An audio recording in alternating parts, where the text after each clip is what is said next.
My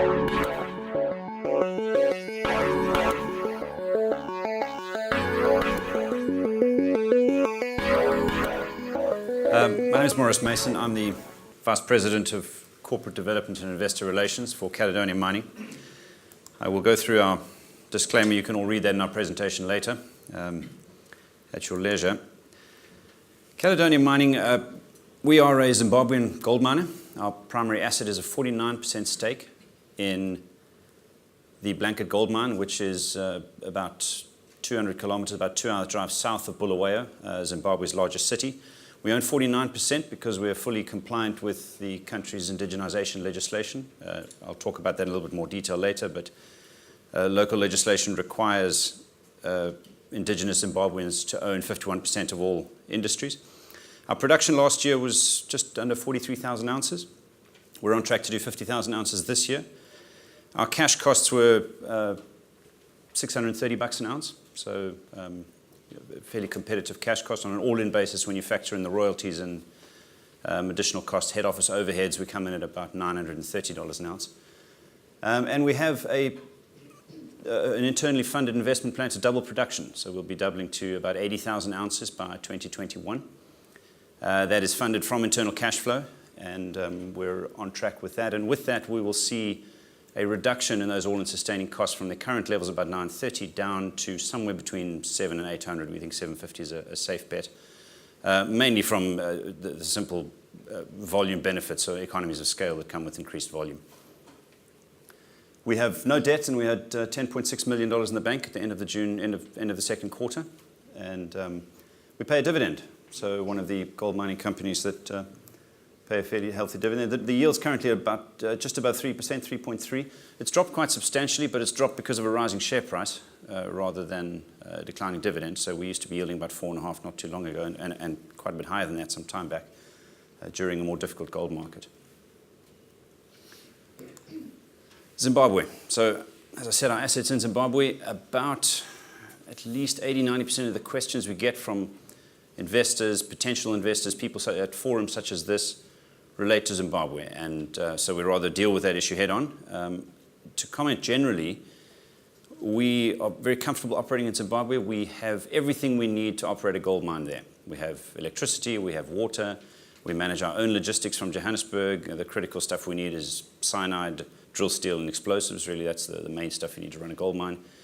We are about 600 kilometers from Harare, so anything you'll see on the news, if there is any disruptions, most of that happens in Harare. We are a long way from that. The region we operate is poor but peaceful, and we're quite comfortable operating there. It's been a very profitable investment for us as a business. We've owned this mine for about 10 years. So to talk specifically, politically, ZANU-PF has been in power since 1980, essentially since majority rule. Robert Mugabe's been the president for all of that time. We do find, certainly from a stability point of view, the government, there's a great deal of stability in terms of who runs the show. And we do find the government fairly pro-business. I'll talk in a bit of detail about some of the economic challenges they're having, but the gold mining, or the mining industry in general, but gold and platinum mining in particular, are very critical earners of foreign exchange for the business, for the country. So we do think we get looked after better than, for example, bottled water importers and other people such as that who are not as critical to the country. So every ounce of gold we produce is $1,300 that flows into the country, or $1,250 that flows into the country. That's very critically needed foreign exchange, and we do enjoy a good relationship and a strategic industry for the country. Indigenization. I said we own 49% of the business. Local Zimbabweans own 51% of the business. We have 4 groups of indigenous partners. 10% of the mine is owned by our employees. We employ 1,200 people on the mine. They live on the mine with their families. There's about 4,000 people in our mine village. So they have quite a bit of skin in the game. They own 10% of the business. 10% is owned by the Gwanda Community Trust. Gwanda is the nearest town to where we operate. So the local community own 10% of the asset. 16% is owned by the Zimbabwe government, and 15% is owned by a group of Zimbabwean investors and businessmen who are represented on the board of the company. Conceptually, the way to think about indigenization is that although we only own 49% of the business, we enjoy approximately 80% of the cash flows from this asset. The reason for that is because when the indigenization structure was put in place, we sold the 51% of the business to indigenous partners effectively through a vendor finance loan. So we loaned them the money. There's a loan of $30 million. It's in a later slide. There's a loan of $30 million, which then entitles us to enjoy the 49% of the dividends of the company that we're entitled to, and 80% of the dividends that our indigenous partners are entitled to until such time as those loans are repaid. Like I say, those loans are currently standing at $30 million.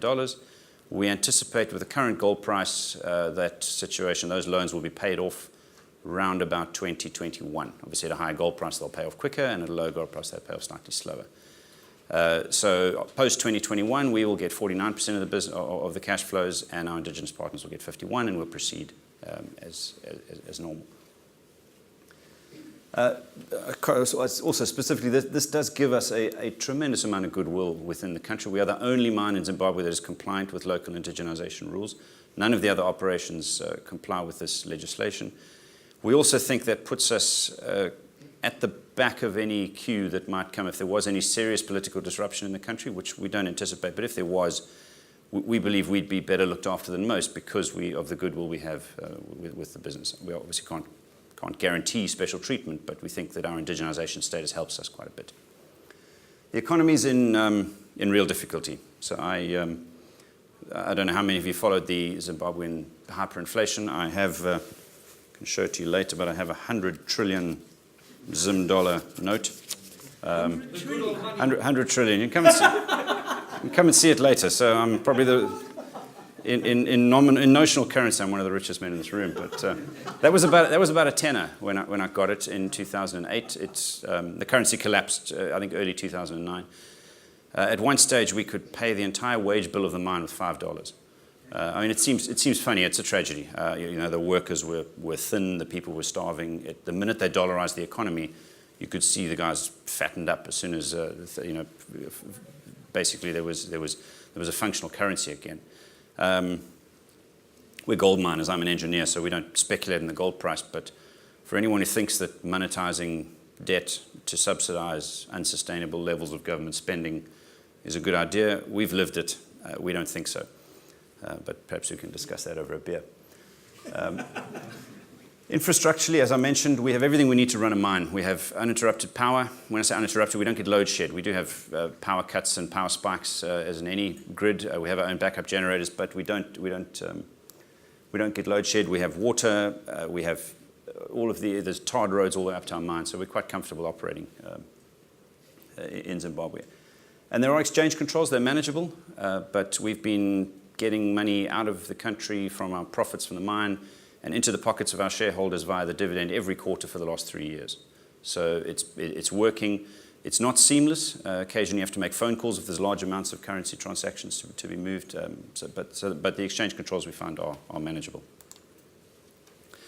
This is a brief bit about our capital structure. Just relating to the earlier presentation on directors' dealings, most of our directors' dealings took place there and there. And this is how the share price has performed. We have been helped by the gold price, but also we have outperformed the sector as our investment plan, which I'll talk about later, to double production, is gaining some momentum. So we're currently capitalized about $90 million. There's 52 million shares in issue, under 1 million options now, $10 million in the bank. Our largest shareholder is a company by the name of Allan Gray. They're a fairly well-respected South African institution. And management and directors own 1.5% of the business. That might seem a little light.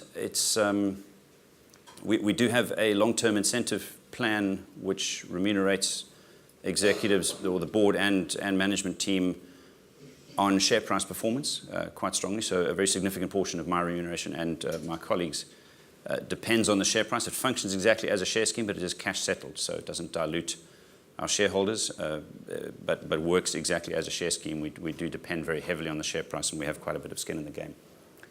We benchmark ourselves here to the GDXJ. We could debate whether that's an effective benchmark, given that it's got quite a few explorers in there. But we do believe we've outperformed, and a big chunk of that outperformance has been a very healthy dividend yield over the last 3 years. So our resources, we're currently sitting with about 1.3 million ounces. This is half of that is measured and indicated, and the other half is inferred. This gives us probably about 10 years worth of mine life. A comment on resources generally, this is a vertical ore body, so it does get prohibitively expensive to drill and explore at depth. So if you can imagine a vertical slab of gold-bearing rock going deeper and deeper and deeper, there comes a time, if you've got to drill it from the side, that it just becomes impossible to keep drilling. We're currently at a depth of 750 meters. Some of these resources are below 750 meters, but you almost got to get down there and drill the tunnels before you can get in and establish the ore body below that level. These type of ore bodies tend to go very, very deep, and we're very confident that we will continue to grow resources. As the chart on the right-hand side has shown, resource replacement has been pretty good, and we're continuing to focus on that with exploration. I'd also comment that although we have 10 years, and we suggest anyone does their numbers on 10 years from a resource life, this mine is 100 years old, and at no stage in that 100 years did it have a 100-year mine life. So there's always a leap of faith with underground. This is not like a tabular ore body like you see in the Wits Basin, where you can just drill out in every direction large resources. There is always a leap of faith that we're going to continue to find more as the ore body goes deeper. And we're quite confident of that. So we would expect a rolling 10-year mine life over the next 10 years. So probably we'd be comfortable being at this mine for at least the next 20 years and hopefully longer. This is a historic gold production. So phase one, we bought this mine from Kinross in 2006. It was in pretty good nick when we bought it. There was a project to increase production, and we were growing production quite strongly into a rising gold price, so very good times around phase one. Phase two, we were probably a little guilty of, we see a plateau in production there, and to some extent a decline in grade as well. We're probably guilty of inadequate underground development, essentially not drilling enough tunnels so you can get to the rock you need to get to when you need to get to it. Underground mines don't generally die because they run out of gold. They die because you don't invest adequately in infrastructure. Well, these type of underground mines, so not all of them, but you need to fix the roof while the sun is shining and make sure that you're investing sufficiently in underground infrastructure, and I'll talk in a bit of detail about that later. So to remedy the decline that we saw, there's a new management team in place effectively coming in around here, new chief executive, new ops director, and we've now developed a plan to double production over the next 5 years. We're starting to reap the rewards of that. You're already starting to see the production tick up. Grade is starting to recover. And I'll talk about that in a bit of detail now. So the investment plan actually has three key components. Firstly, increasing underground material handling. Like I said, just digging enough tunnels so you can get to the rock when you need to get to it, making sure we have loops in our transport system so the rail cars can go all in the same direction, which makes them much more efficient, kind of like a London Circle line for the Blanket mine. Areas of overtaking so that we can basically getting underground infrastructure better developed. Number 6 wins, which is a sub-vertical shaft to basically get us slightly deeper into areas where we previously couldn't access because our infrastructure was constrained. So another shaft. And then a brand new central shaft, which is the key component of the investment case, goes from surface all the way down to a depth of just under 1,100 meters. This is a very significant investment for us. It's a large capital project for Zimbabwe, and it's going to set us up very significantly from an infrastructure perspective. So this is a cross-section of the mine. This is about 3 kilometers left to right and about 1 kilometer total depth. There's 4 key ore bodies that we exploit, and they're highlighted in color. That is 750 meters. So that's where our current infrastructure is primarily constrained, and most of the mining for the last 100 years has taken place above this level. That is our current production shaft. That's number 4 shaft, highlighted in green. This is where we transport material, and these are the underground development tunnels to access the ore bodies. Again, bear in mind, this is about 2 kilometers, that section there. This whole cross-section is about 3. So we're having to transport ore about 2 kilometers underground and then get it up the shaft. These are, and I'll just toggle this backwards and forwards, the colored sections you're looking at here are our resources that we're going to be accessing, and this is the upside potentially at the ore body, the stuff I mentioned, that we know the mineralization continues, but we don't have sufficient drill holes put through there from a geological prudence perspective and from a regulatory compliance perspective to be able to talk with any confidence about the resources. We think it's there. We know we've drilled them, and we know that these things continue down to a depth of below 2 kilometers. Our neighbors are running at 1.5 kilometers. They're 3 kilometers away from us, and there we're running at 750 meters. So this is where we're pretty confident there's more gold, and we've got to get down there to access it. This is number 6 Winds, the subshaft that I spoke about. This gets us slightly deeper down into the blanket ore body, and that's currently in production. That's the new central shaft. It's coming down. It's a much larger shaft diameter-wise. It moves much faster. It comes down in between these two AR South and AR Main ore bodies, which is where 70% of our future production comes from. So it sets us up very comfortably via underground development, probably for the next to access and set this mine up to access deeper ore bodies in the future. That's what it looked like before we started. That mark over there is the center of the shaft, and that's what it looks like today. I took this picture a few months back, and yeah, it's progressing well. We're currently at a depth of over 300 meters and progressing quite comfortably. We'll be in production with this shaft by 2018. So as I said, this is all going to double our production, get us up to 80,000 ounces from last year's 42. This is so we're targeting, we're on track for 50 this year. We had our quarter 3 guidance, our quarter 3 production update out last week. And getting us up to 80,000 ounces with the commensurate reduction in operating cost. As I said, about 60% of our costs in this operation are fixed, including head office costs and salaries. So there's a very obvious volume benefit that comes with additional production over time. So we'll get our operating cost down to between $700 and $800 an ounce. So what does this mean for earnings? These numbers are published by Edison. They write about us. They cover the business. We're fairly bullish on the gold price, but even if you use spot gold prices, you still come out with some fairly compelling numbers. We're going to be producing 80,000 ounces by 2021 at an all-in sustaining cost of between $700 and $800. That gives us a EBITDA margin of somewhere between $400 and $500 an ounce. So you can do the maths for yourselves, but that's basically $40 to $50 million of cash coming off this business before tax and minority interest. After tax and minority interests are taken off, including our increased portion of the dividends, as I mentioned, as the facilitation loans are repaid, we're going to be getting earnings per share from this business of between 40 and 50 cents a share. So that puts us on a forward PE of about 4 times. So I know a lot of junior gold miners think they're undervalued, and we have had a great run from a share price perspective. We're currently at a PE of about 7. But we do think there's quite a bit of opportunity in the future. And certainly if the pound keeps weakening and our dividend is paid in dollars, or if the gold price, if there's President Trump or any other extraneous factors that could help the gold price, we think there's quite a bit of upside here. This is our CapEx plan. The only really important thing to focus on here is that this is the peak CapEx year of 18. So we're now reaching that very fortunate point as a gold miner where all of the lines are moving in the right direction. Our CapEx has peaked and is coming down. Our cash has bottomed and is climbing. So cash bottomed at about $8 million in quarter 1. It was just under 11 in quarter 2. We haven't published quarter 3 yet, but cash is growing again. And we're now starting to reap the rewards of increased production from the investment we've made. So all of the pig is moving through the python, so to speak, in terms of getting an increased. We're reaping the rewards of our investment, and the numbers are starting to speak for themselves, which makes my job easier. This is our dividend yield. We used to be on the far left of this chart here, but our share price has grown, and therefore the dividend yield has dropped. We're currently yielding just over 3%. Still, we think it's a healthy yield given the forward earnings number we're on. I just draw your attention to the payout ratio. This dividend is 4 times covered by current earnings and very comfortably more than that by future earnings. So we could afford to double this dividend without breaking sweat. We don't have any active plans to do that. We increased it by 20% in quarter 2.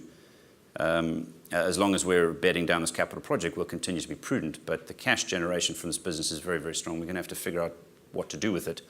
And one of those options is certainly to divvy it back to shareholders. And any investment we make will have to prove to be a better alternative than giving the money back to shareholders. So In the interest of time, I'll go through these fairly quickly. This is not a stretch plan. We're fairly comfortable. We have the right people to make this happen. Our Chief Operations Officer has built mines like this before in South Africa, built shafts to this depth before. It's fully funded. The CapEx next year is $15 million, which at next year's production rate we'll be able to afford very, very comfortably. So we're through the worst of the CapEx spend, and the gold price has helped quite nicely this year so far. It's a very high return project. I don't have the IRR to hand, but for $45 million of investment, it's certainly going to set us up very, very nicely into the future. And we're operating in a very mature environment. We have excellent people. You come to our mine, it is 100% run by local Zimbabweans. It's not like Tanzania or Egypt or Mali, where Australians and South Africans and Canadians fly in and out, and the people are extremely competent, and our numbers speak for themselves. So, in summary, we have a very good dividend. I wrote industry leading. I think that was back when we actually were the highest dividend yielding number on the page. I haven't changed that, but the dividend yield is very healthy. It's 4 times covered by current earnings, and very, very much more than that covered by future earnings. We'll continue to look at either investing that wisely or continuing to divvy money out to shareholders. We're very confident with that. Our operations are low cost. We would back ourselves to survive virtually any conceivable future gold price environment. Currently just above $900 and dropping as we get the benefits of additional volume. We have growth potential, not only at our current asset, but with the cash we're generating and no debt. We're going to have to figure out what to do with this money. We're acutely aware that the industry has a poor reputation for spending the profits of a good mine on a bad mine, and we don't want to be those guys. So we're going to be very, very careful in terms of what we do with it, and anything we do will have to be better than giving it back to shareholders as a dividend. And we have an excellent management team. Our chief exec, Steve Curtis, was born in Zimbabwe and raised there. He has excellent relations in country. It is helpful sometimes when repatriating dividends and repatriating money to be able to make the occasion do require phone calls. It's not a seamless process, like I said, so it is useful to have those relationships. Yeah, so that's pretty much all I've got. I don't know if there's any questions. Thank you very much. Yes, do we have any questions for Maurice, please? Yes. Quite a few here. Chris, starting here, please. Putting you on the spot there. Good evening. I'm also ex-Zimbabwean. Great. And it's nice to see that something happens with Zimbabwe at last. I've got a couple of questions, not about the political situation. Sure, that's a first. There's always questions about the politics. My brother-in-law's still there, and we know what's going on. The other mine, Zimbabwe, it's down the road from us. They've got problems. Would it be viewed as a takeover bid at a later stage? We can't comment specifically on individual assets in a public forum, obviously. We are looking at assets in Zimbabwe. We're aware of, Zimbabwe is 3 kilometers away. That's the mine I referred to that's operating at 1.5 kilometers. Let me say generally, we are comfortable operating in Zimbabwe and we look at quality assets there. It is a country which is geologically attractive and assets are cheap. So it's something we would look at in the process of appraising assets within the country, both public and private. That's particularly as a private asset, but again, I can't comment specifically. The second question I've got, regarding dividends, I live in Austria, I have a 30% tax problem. Every dividend you send to me is whacked 30%. Would Caledonia at a later stage, for example, instead of sending a dividend, send shares instead of a dividend? It was done in Zimbabwe with Delta breweries in the 90s and 2000s, before the crash happened. Would you consider that? We don't need to. So no, it's not something we've thought of.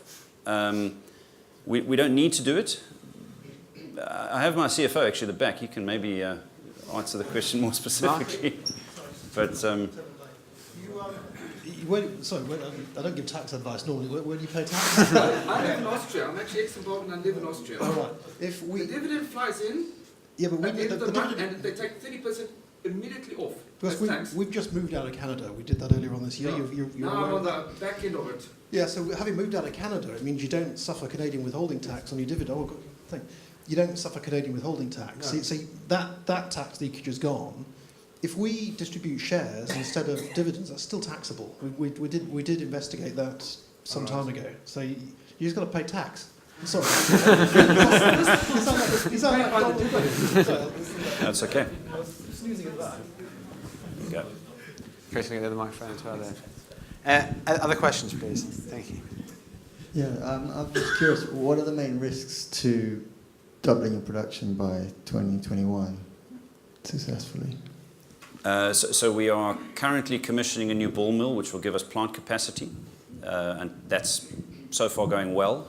We don't anticipate any major issues with that. In terms of cyanidation capacity, we have ample capacity. The plant was set up originally to run a tailings operation, so we already have the plant capacity. The resources we know are there, so I think the resource risk, at least for the resources that we have stated, the 10 years of life, we're quite comfortable. Obviously, the future beyond those 10 years, there's risk there until we're sufficiently confident with that.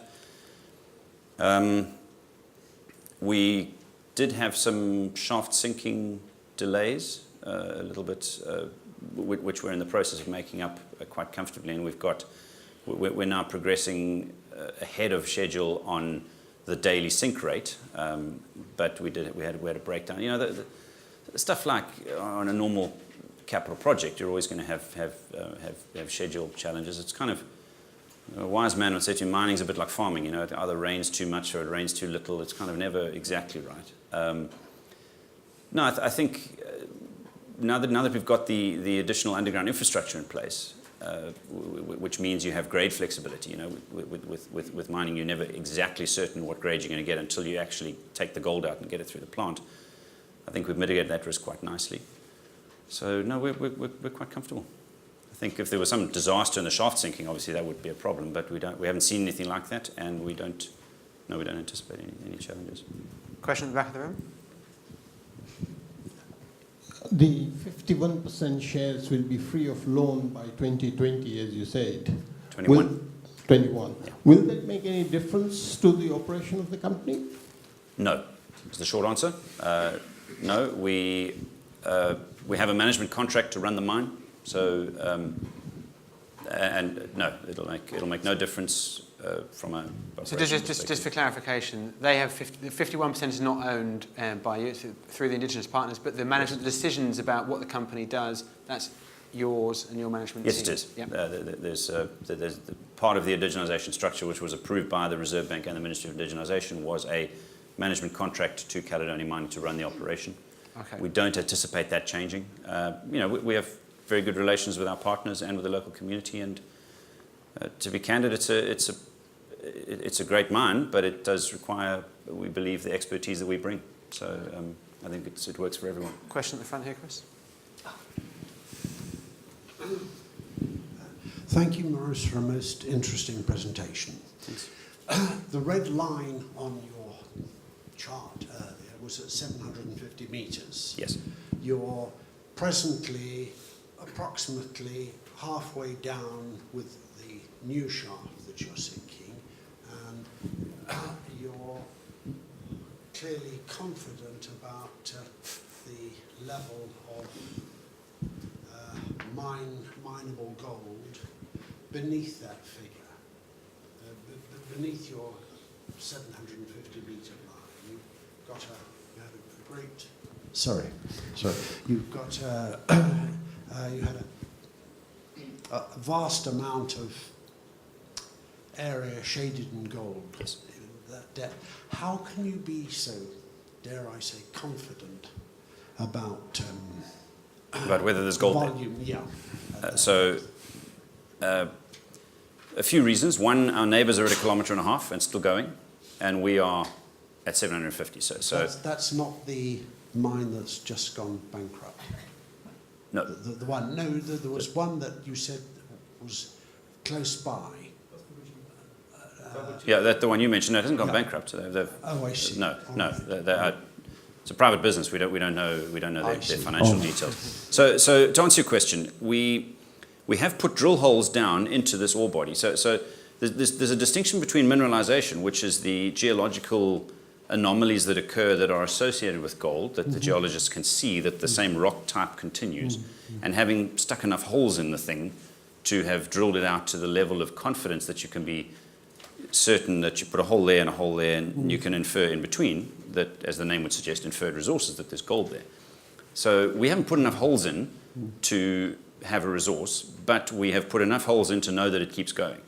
Right? So the holes we have drilled are not sufficient to satisfy the geologists, and rightly so. I mean, they're cautious people, but they're not sufficient to be confident that we can tell the market we have a resource, but we know the mineralization continues. Also, I'm not a geologist, but that's where the gold came from. So it came up from the center of the earth. Unless there's a fault or something there, there's every reason to suspect it should continue. These type of ore bodies, meaning vertical ore bodies, which essentially where the gold was squeezed up from the center of the earth, are very different to the tabular ones you see in the Wits Basin. So they do tend to go very deep. Barberton, which is a great little mine, is down to 3 kilometers and keeps going there. So we are as confident as we can be with good geologists that there's gold there. So, and even if there's not, we're fine on the 10 years, right? So. Do you have any other questions, please, for Maurice? Gentleman here. Thanks for your presentation. Your share price is listed in UK or in US? UK, Canada, and US. So we're traded on 3 exchanges, OTC, QX in America. So you'll see 3 quoted prices, Canadian dollars, US dollars, and pounds. Okay. So yeah, we're AIM, TSX. One more question. The table that you showed shows increasing price of gold in next year and beyond. Are you sure that it's not going to decline before it goes up, or? So that is Edison's forecast, and we don't. It's independent research. We pay for it, but we don't influence their gold price assumptions, which they use for every other gold company they cover. Even at spot, look. There's people smarter than us who don't know what's going to happen to the gold price. We're gold miners, and we would back ourselves to survive almost any conceivable future gold price. As someone who grew up in Africa, I've seen the consequences of monetization of debts. We don't think it ends well. I think that anyone who thinks that the financial crisis is behind us should read history books and should do some maths, and they're not going to come up with an answer that pleases them, I think. So I do think, I think that there's lots of good reasons to be bullish gold. I think gold bottomed in December last year, but that's not our game, right? I mean, that's just my opinion, and it's not worth any more than anyone else in this room. We know how to dig it up, and we think we can keep doing that at a very profitable price. So I don't mean to be more, I wish I knew what happened to the gold price. I wouldn't have to work here. But One last question here for the chap in the white shirt there, Chris. Thank you. Sorry, 2 quick ones if I could. First of all, the royalty rate has gone down from 7% and it's going to go to 3%. Could you give an indication of what that will mean to your numbers currently? And secondly, you said you wouldn't double the dividend, but do you have a progressive dividend policy? Let me answer your second question first. We increased the dividend in June. We've kept it flat for 2 quarters in a row now.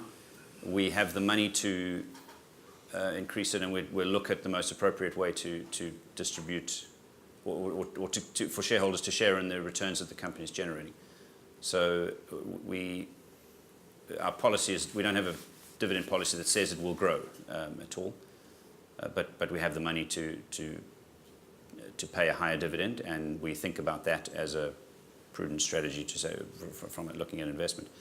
In terms of the royalty rate, it did drop. It essentially would be a top line. If it dropped further, it would be a top line advantage to us and would be helpful, but not game changing. If it did go to 3.5%, that's 1.5% on top line revenue, which would be nice, just like it was when it moved down 7 to 5, I think. The recent budget, according to the thing, has said it will drop to 3%. I'm going to look to the back of the room again to my CFO. Just to clarify, I think the budget it's dropped from 3% incremental reduction. It should be for incremental reduction, but the Zimbabweans have come out with this policy, but they haven't worked out how to. Is it incremental week on week? incremental month on month, incremental year on year. So they've come out with this bold policy to try and stimulate gold production, but they've not actually worked out how to do it. So if it happens, it happens. But it probably won't, I expect. Okay, Maurice, are you sticking around for a drink? We're around for a drink, so... Okay, so any more questions, please call on Maurice.